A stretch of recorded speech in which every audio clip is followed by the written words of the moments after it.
Good afternoon. Thank you for joining us today. We wanted to share with you the impact and change in the situation in San Diego as it relates to the state's announcement on the regional stay-at-home orders today.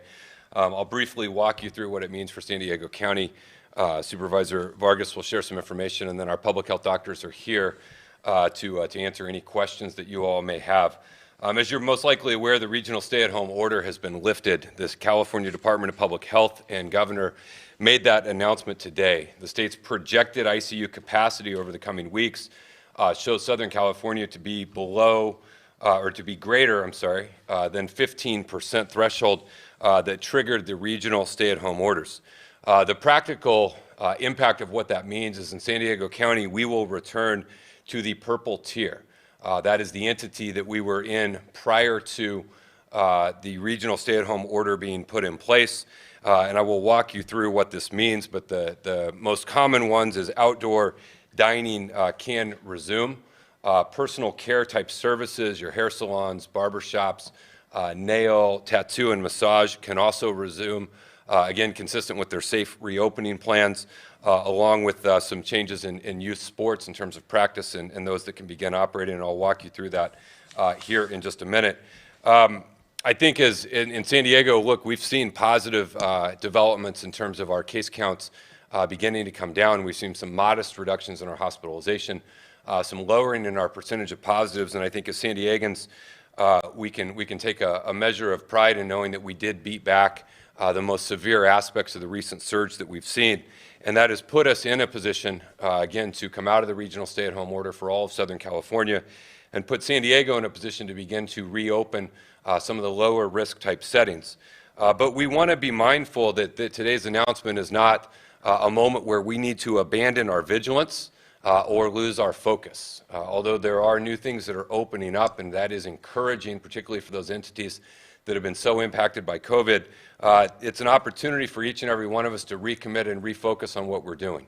We are administering vaccines daily, and that is certainly going to help, but we need to stay safe in order to stay open, and we want to continue moving through the tier system in the coming months while we simultaneously administer vaccines and get out of this. And so we still have to wear our mask and wash our hands, physically distance from non-household members, and avoid high-risk settings in order to keep the trajectory and forward momentum that we've gained over the course of the last week or so. We want to continue to have that moving.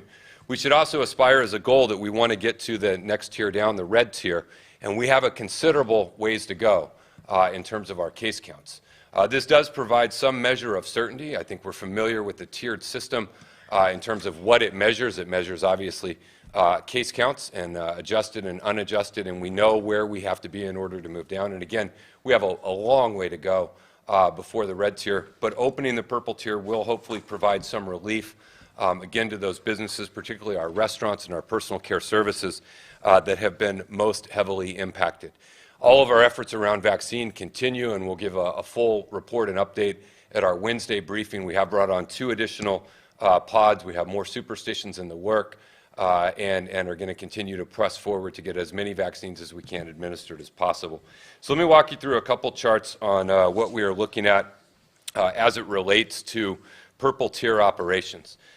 You'll see here at the top, restaurants outdoors only. The time limitations, which we have had since May, I believe, remain in place for San Diego County. Again, this is for restaurant operations, outdoor dining only, 5 a.m. to 10 p.m. Folks can order by 10 p.m. They need to complete their outdoor dining by 11 p.m. Takeout and delivery are good 24 hours a day. One addition that's different than last time we were in the purple tier is the state has authorized live entertainment is allowable and authorized in those outdoor settings only.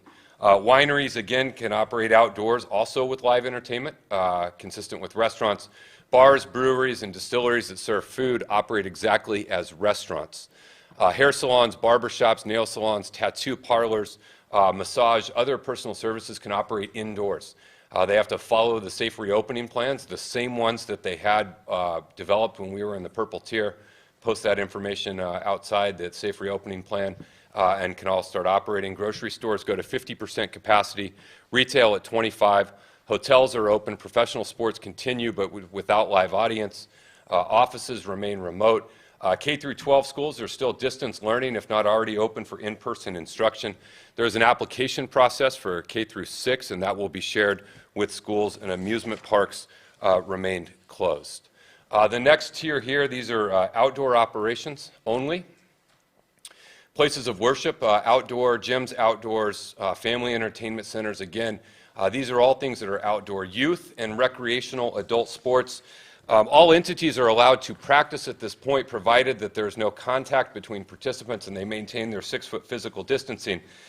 Intra-team operations are allowable for those entities in the purple tier. And so on the county website and on the state website as well, you'll see a list of what those entities are in the purple tier. Things like track and field, swimming. There's a few other ones that are allowed to resume their normal operations in the purple tier. And then you can see there as we go through the tiers additional youth and recreational adult sports that are added in. But right now, intra-team play is limited to those in the purple tier, but other sports can practice provided that there's no contact between participants and they can maintain physical distancing. Movie theaters, zoos and aquariums and outdoor recreations, including camping, again, are allowable for outdoor type settings. And then the final slide here is the purple tier gatherings. This guidance was put in place before we went in the regional stay-at-home order, and these are gatherings of up to 3 households are allowed to gather together, provided they're outdoors, stay 6 feet apart, and utilize their face coverings. As we head into this phase, I think, again, there is some reason for us to know that we are advancing in a positive direction. We've seen some positive impact on our cases, very modest declines beginning in our hospitalizations. Our percentage of positive is improving. Because of the lag effect behind things, we're going to monitor closely the local situation here as it relates to hospitalizations. And then, unfortunately, we're likely to see increased numbers of loss of life, again, because of the lag between all of these things. So today's announcement will come as a relief for a lot of folks who were impacted by the regional stay-at-home orders, but we really have to be mindful as a county and as a people that we don't want to change the trajectory we're on. We have to avoid those high-risk settings. We all have to continue to take action. We want to see these case numbers continue to descend. We want to be encouraged by the vaccines, but knowing that we still face limited supply. Hopefully that opens up soon. But let's not lose our vigilance. Let's not lose our focus. And let's continue to do the things that we've done that have helped improve our situation. With that, I'd like to introduce Supervisor Nora Vargas to give an update, and then we'll get right to your questions.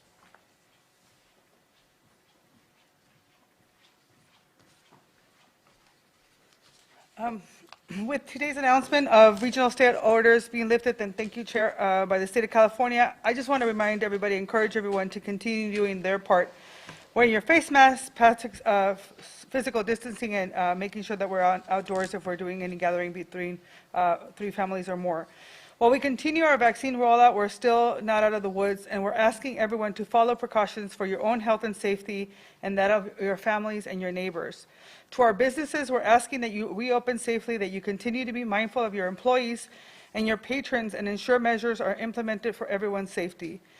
The COVID numbers in the communities of concern are still heartbreaking. Like many San Diegans, I would like to see us go back to our daily routines pre-COVID, but we first must ensure that it's safe to do so. Just know that we are committed to increasing access to testing, tracing, and continue to make sure that we're getting everyone vaccinated. It's important to note that we want to acknowledge that we are hearing from residents, especially those that are 75 and older, that they are experiencing trouble making the appointments. If you're 75 or older and do not have access to a computer or someone to assist you, please continue to call 211 so that we can help you connect you to a healthcare provider or someone who can make a vaccination appointment for you at the County of San Diego site. So we're going to continue to do this work. We're trying to make this easy for folks as we're opening up the pods. Ahora, en español.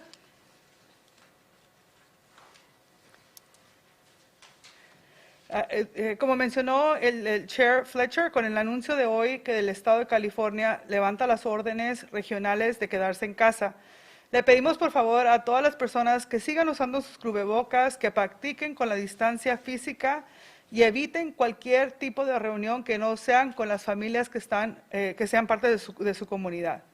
A medida que seguimos con la distribución de vacunas, aún no estamos fuera de peligro. Les pedimos que continúen tomando las precauciones necesarias por su propia salud y su seguridad y la de sus familias y vecinos.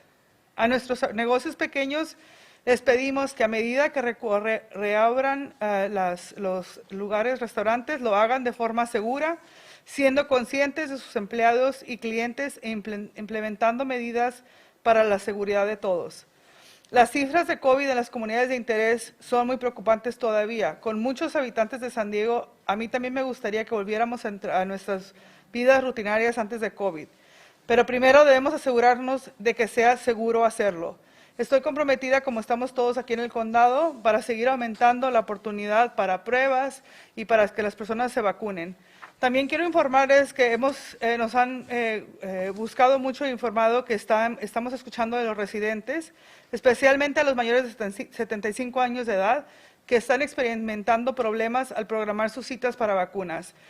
Quiero que quede claro que estamos buscando otras maneras de poder ayudarlos, inclusive buscar transporte, pero de cualquier manera, si tienen 75 años o más y no tienen acceso a una computadora o alguien que lo ayude, puede llamar al 211 para que le ayuden a comunicarse con su proveedor de atención médica o hacer una cita de vacunación en un sitio del condado de San Diego. Muchas gracias.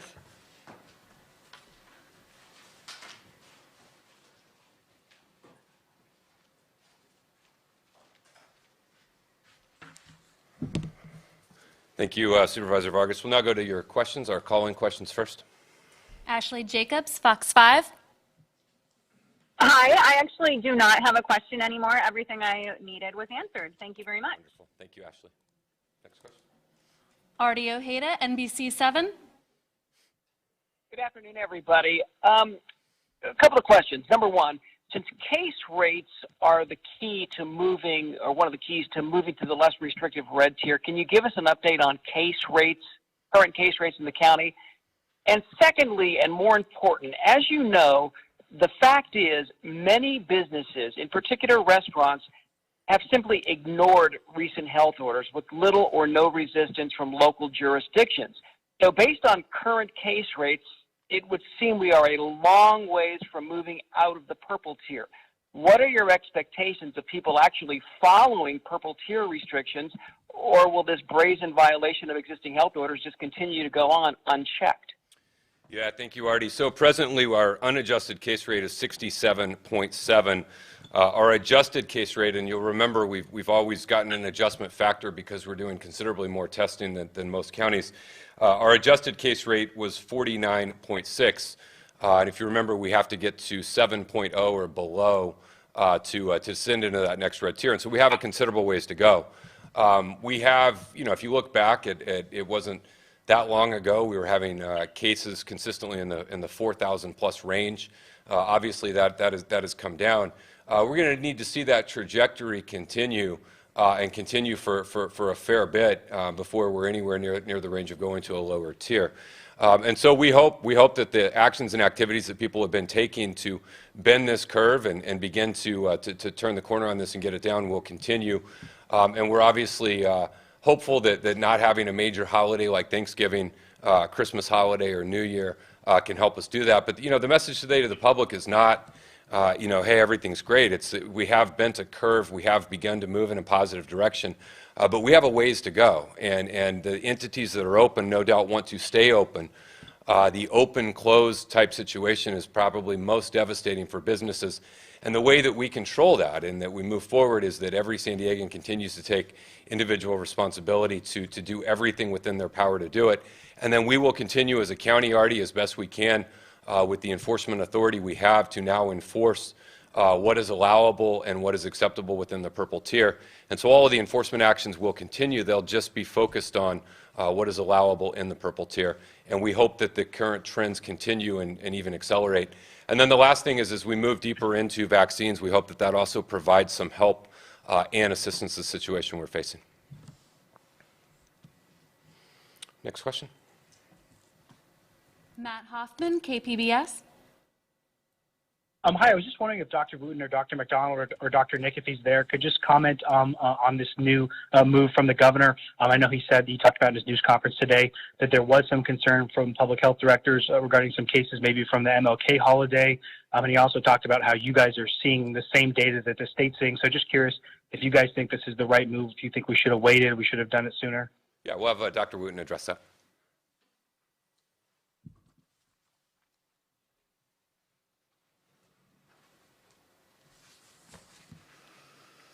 Thank you for that question. You know, the MLK was one day. We have President's Day coming up, and then Cesar Chavez coming up in March. I think the one day, I think it is time for businesses to be able to start having some hope, and I think the move made today was a reasonable one, but we cannot rest on our laurels and not continue to do the preventive strategies that are necessary to continue to stave off our increased number of cases. While we have come down from the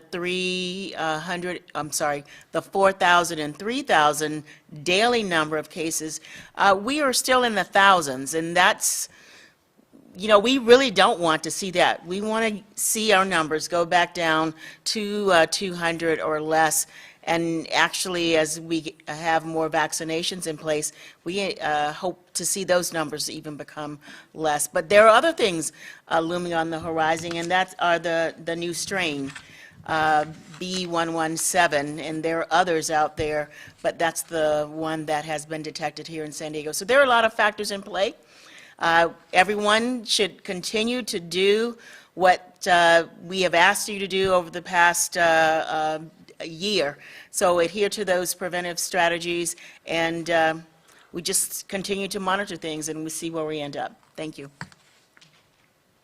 Thank you. And then just a follow-up to a question about youth sports. I know the governor said that could happen. You guys talked about some low-risk applications. Can you clarify sort of what that means? I mean, does that mean like high schools can restart playing soccer but not football, or how's that kind of spelled out? Yeah, if you go, it's on both the state website and the county website links to it. Essentially, each of the colored tiers has a listing of what sports can resume play between teams or competitions. And so in the purple tier, it's just outdoor, low-contact sports. There's a whole bunch of them listed, but the ones that are probably most relevant for youth is cross-country, golf, running, swimming and diving, tennis, and track and field. Those are entities that are allowed to kind of resume intra-team competition between individuals. As we move into the next tier, then you'll see an additional listing of sports that could resume, and then it goes so forth throughout all the colored tiers. Again, sports teams can presently practice. They can practice provided they don't have contact between two individuals and they can maintain their physical distancing. But the competitive nature of intra-team, two teams playing or two individuals playing against each other, again, is based on the tier system. And so the full listing, again, is posted. And as we descend into tiers, then more sports will open up for teams to compete with one another. Thank you. Thank you. Next question. Brandon Lewis, CBS 8. Thank you. I have a question about vaccination. The state today is saying it's going to move to an age-based vaccination distribution, except for some categories. Part of that based on feedback from the public health officers about how an industry-based approach would work. I'm wondering if San Diego County had similar concerns, and what input did San Diego County provide during the calls with public health officers from across the state when this was being considered? Yes, I'll let Dr. Wooten comment on what they provided, but just to catch everyone up, basically the state announced today that what we are presently doing is healthcare workers and 65 plus.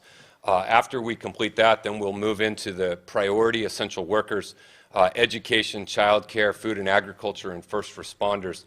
Once that segment is completed, then the new state guidance is then you would do everyone else based on age. So you would essentially pick up at, say, between 55 and, under 65, under 55, under 45. And just to put it in context, we're a ways away from that happening. We're still doing healthcare workers now. We're still working our way through 65 and older. There's still a considerable number of those. Then we have to do that first grouping of essential workers. Again, a pretty large, considerable number of those folks. And then we will see how the transition to an age-based system beyond that goes. This just came out today. But I know Dr. Wooten's been involved in a lot of conversations with the state, and I'll let her fill you in on her thoughts on that. Thank you for the opportunity to speak more about the prioritizations. In the calls we've had with the state, we have made it clear that we will continue with the phases and the tiers that have been identified.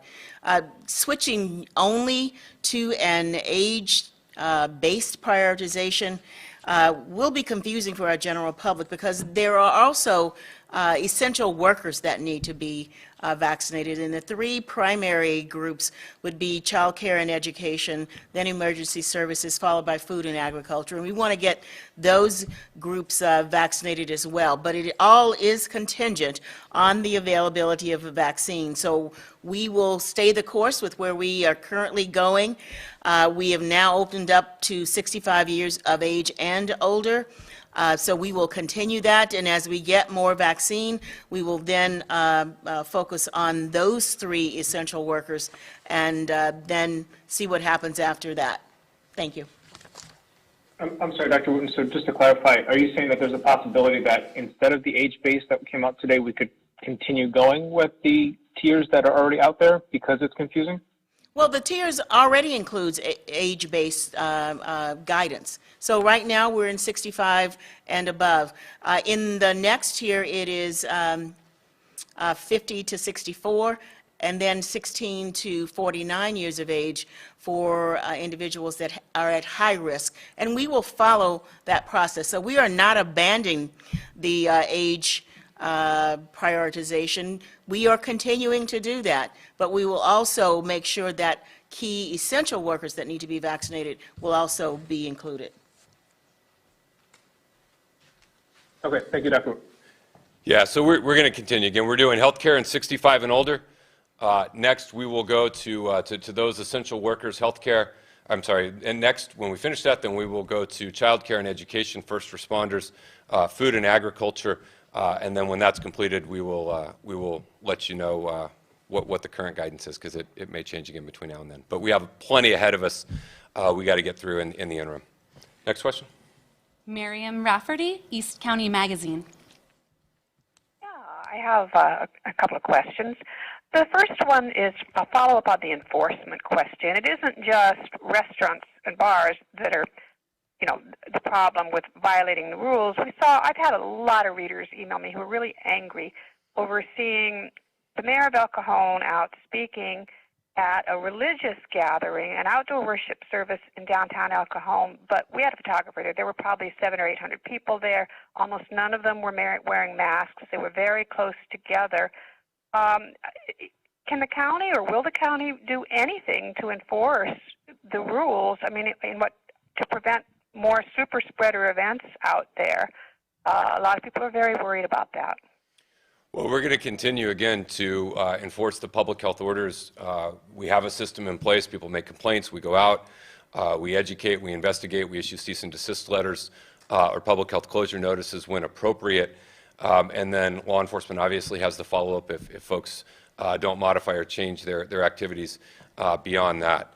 And so we're going to continue to do that and do the best we can. Obviously, there is a lot of folks, and there has been from the very early days of COVID that are going to continue to make choices to not do that, and we will do the best we can to enforce, the limited authority we have as a public health agency, and then working with our law enforcement partners in jurisdictions that choose to work with us. So we're going to continue to do the best we can to get through this, understanding that there are a lot of folks out there, including some elected officials, who are going to continue to advocate open defiance. And all we can do is share with people what's happening, the impact. There's a unfortunate irony that unsafe events and things of that nature only serve to increase the case count, which only serve to punish our small businesses, our healthcare workers, and those individuals who lose loved ones. So we're hoping in a new year we could have a new sense of the way we slow the case count, and the way we open businesses is do the exact same thing and follow the health measures, but we're going to continue to work through it. Yeah, thank you. I'm one of those that just lost a family member, so it's, I'm very sorry. Take it personally. Of course. Thank you. My second question is, journalists are we were on the initial list of essential businesses because we can't do all of our work by Zoom if we need to go out and cover a wildfire or a protest or a riot, all of which my reporters have, risked their safety to do. That's considered essential, and yet we're not on the list for getting the vaccine anytime soon unless you happen to be in the, above 65, and none of mine are. Is there anything that the county can do to put a bug in the ear of the folks up there at the state that they ought to add journalists, at least those that, maybe have press passes and are allowed to be out and about during this so that we can get out doing our jobs. Yeah, no, I understand. And I think right now, obviously, we're doing 65 and older and healthcare workers. Next, again, we'll go to education, childcare, first responders, and food and agriculture. And then after that, the original plan was to work through another tier of essential workers, people who have to go to work. The state guidance out today suggests that instead of going to those other essential workers, you would just go to a straight age-based system. But we're a little bit of ways away from there. We're still doing 65 and older and healthcare workers. We got to get through that. Then we've got to get through a very large number of essential workers that are in the 4 tiers I outlined, 4 categories I outlined. Yeah. And then I think once we do that, then we'll have greater clarity on where we go after that. Yeah, that would be good. I've also had people who work for the court system, like public defenders who meet with people coming out of the jails where obviously they're at risk of this, and they don't seem to be on that list anywhere. And a lot of them are younger, but they're at risk. They can carry it home to their families. So yeah. So the new state the new state guidance just came out today. So we'll continue to work through that. And again, we're a considerable ways away from confronting that situation. So I think there's some time to get greater clarity on how that will work. Next question. Lori Weisberg, San Diego Union Tribune. Hi. Not to belabor the enforcement question, I guess I will. One thing I wanted to follow up, there were a number of cease and desist orders distributed or sent to businesses or restaurants that were staying open for outdoor dining. Do those cease and desist orders and whatever citations associated with them, do those become moot because now they can reopen, or will they still be punished for being open for outdoor dining when it wasn't allowed? I just didn't know how you're focusing your resources, or do you give up on that now because they're back open for outdoor dining? So the cease and desist letters include language in there that you need to cease and desist operations until you're in compliance with the public health measures. And so if the cease and desist letter surrounded an outdoor dining situation, then they would now be in compliance by doing outdoor dining. And so the letter would essentially validate what they are doing now, and there would be no action. Any citations that were written, again, would be at the discretion of the district attorney or city attorney, and we'd have to refer you to them, although I don't know of a significant number of citations that have been issued. But again, the cease and desist letters can include language about cease and desist until you're in compliance. And so if they were sent the letter because of outdoor dining, then it would no longer apply. Okay, thank you. Thank you. Next question. Jacob Ayer, KPBS. Hi there. Thank you for taking my question. Mine is regarding the Petco Park Superstation today. They had to postpone all vaccinations due to the bad weather. Does this weather system that's currently happening make the county rethink the plan on how to effectively administer vaccines at the Petco Park Superstation, considering winter weather will likely be here for at least another month? And I have a second part to that question afterward about what's going to happen Thursday. Yeah, the weather today was not normal even for winter conditions, particularly the wind in particular, which caused some damage to some of the structures that were there. We do think we have a mix of walk-in locations and some that are drive-up. The drive-up locations have been very convenient for San Diegans. They're very safe in terms of people not having to leave their car, and so we do think it's appropriate to have a mix of both. And so we will work to kind of fortify those drive-through locations. Again, it was excessively high winds. We think that we can make the appropriate adjustments and resume operations very quickly. We also think we'll be able to catch up any missed appointments from today or perhaps part of tomorrow at that one location in the coming days by just expanding our hours of operations. Individuals who had an appointment that was canceled are being contacted, and they're being prioritized for rescheduling this week so that they can still get in. So we don't control the weather, but obviously we think a mix of both type of settings is helpful and convenience for San Diegans, and we're going to work to, again, fortify our locations. And we can operate these with rain, and we can operate these with normal winds. Just today had some excessively high gusts of wind that caused some damage to that one site. But we look forward to getting it back up and running, catching up our appointments in the coming days and continuing. None of our other vaccination sites were interrupted today. It was just that one. And then the follow-up to that would be, the people who did get their appointments postponed, a lot of them got messages rescheduling for Thursday. Is the plan to double down and vaccinate more than the standard 5,000 people and do like 10,000 people that day? And would that be by expanding hours or increasing the workforce there to help? I don't know that we could necessarily double the number we do in a day, but the goal is to increase the throughput and look at increasing the hours to try and catch those up as best we can. And we think by the end of the week we hopefully can be caught up and not miss any of them, get back made whole. Okay, so by changing the hours of the site or by bringing in more staff? Both.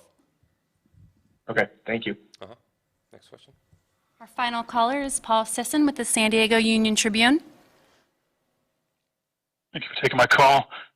First, I wonder if we could clarify the new sports guidance that has come out from the state today.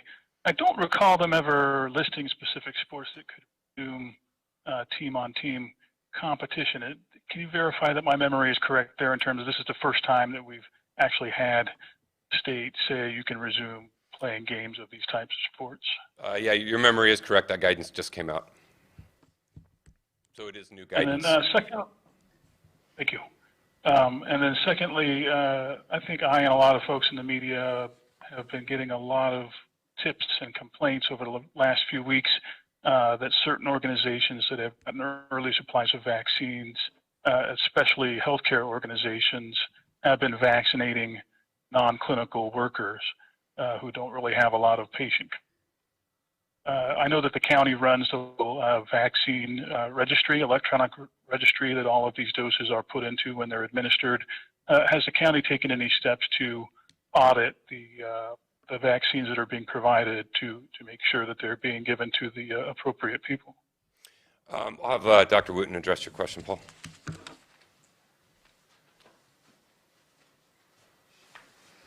Thank you for that question, Paul. While our San Diego Immunization Registry is a great tool, we do not have the capacity, by and large, to look at individuals by their classifications, by what classifications they're in. So that's a difficult strategy. But when it comes to healthcare workers, it is a very broad definition for healthcare personnel. It includes volunteers, any vendors or contractors that might have been associated with an acute care hospital. So it's not all clinical people. It's the environmentalists, the individuals that are in meal services. So it is very broad, healthcare personnel. So it's basically anyone that is in the hospital because of the increased risk of exposure to the SARS-CoV-2 virus. Okay, thank you, Doctor. Sure. We'll now go to our text questions. This question is from Mike McKinnon with KUSI. Will San Diego County be following the state of California governor's lead and lifting the 10 p.m. curfew on restaurants? If it is not being lifted, then what is the science and data that supports that decision? Thank you. Dr. Wooten will address that. Thank you for that question. If everyone remembers, we actually had that particular order in place before the state. And the rationale, so businesses can serve their last customer at 10 o'clock and then be closed by 11.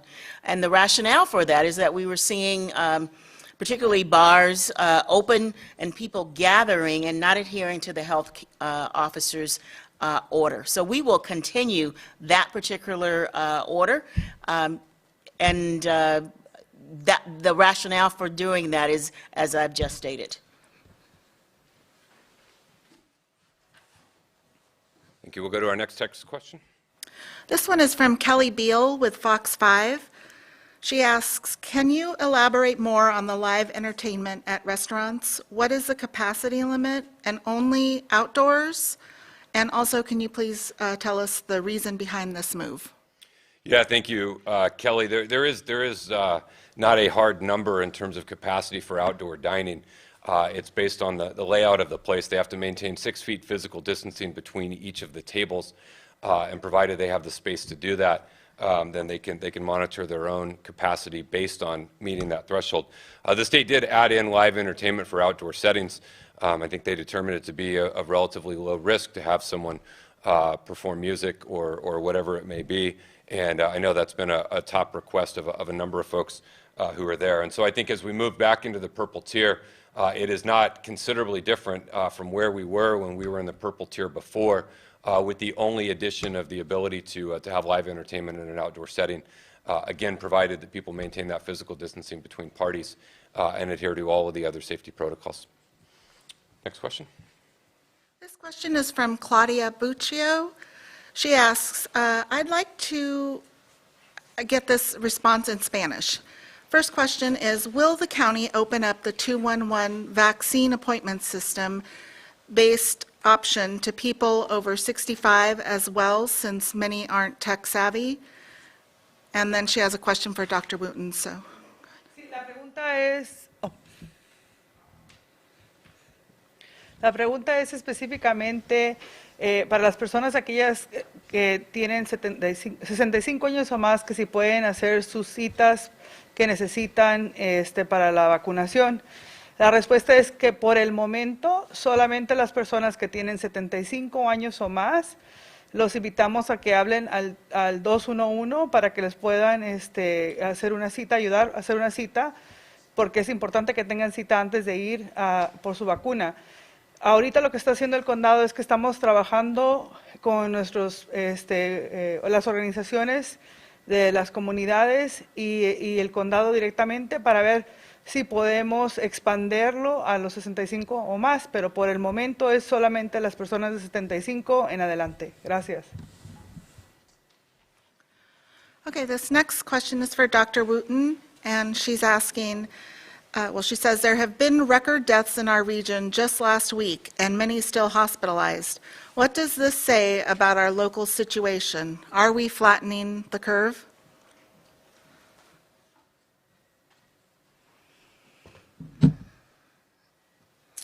Thank you again for that question. When we talk about deaths, deaths are very delayed. They're down there with outbreaks. So the more practical metric that we want to look at is the number of cases. And as you've heard, the state uses case rates and testing positivity.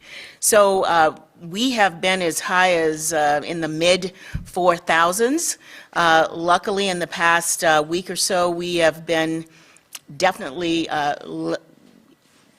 maybe 1 or 2 days in the 2,000, but most days in the 1,000. So overall, those cases are going down, and that's what we want to see, the trending down of daily case reports as well as the trending down of hospitalizations. And even though hospitalizations are also delayed, but it really is the cases that we want to see trending down, and we have been seeing, that is stated on last week, we are cautiously optimistic and we are going in the right direction, but we really want to see those daily cases even be lower than, say, 1,400.